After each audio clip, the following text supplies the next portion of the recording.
Hello there, I'm Rich Preston. Welcome to the programme. Good to have you with us. And we come on air with developments in the Middle East as attempts to secure a ceasefire in Gaza continue.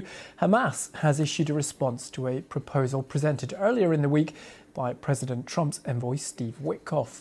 The group, which is designated a terror organisation by a number of countries, including the UK and US, says it's prepared to release 10 living Israeli hostages and the bodies of 18 dead hostages. That would be in exchange for the release of Palestinians held in Israeli prisons. Well, let's go straight to our correspondent, Barbara Plett-Usher, who's in Jerusalem. Barbara, what more can you tell us about what Hamas has said? Well, that statement that it's prepared to release 10 living hostages and 18 dead ones, that's in line with the proposal that Steve Witkoff offered. Those were the numbers in the terms.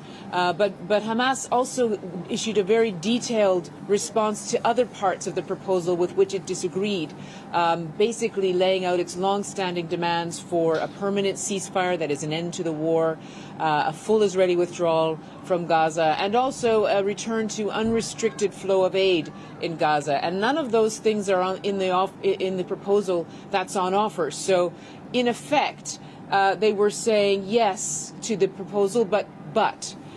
So it wasn't a clear acceptance, it wasn't a clear rejection, because Hamas is under a lot of pressure to accept this proposal, and yet it doesn't meet the kinds of things it has consistently asked for.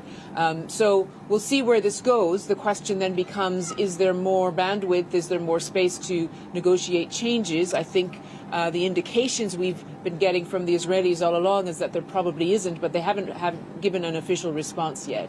Yeah, that but is, of course, a big but. Barbara, you mentioned no official response from Israel yet, but they were in principle happy with the proposal by Steve Witkoff, weren't they? Well, yes. In fact, the White House said it had shown the proposal to Israel and got clearance, got its approval before it handed it over to Hamas. So these are the terms that Israel could accept, and that's how the White House operated.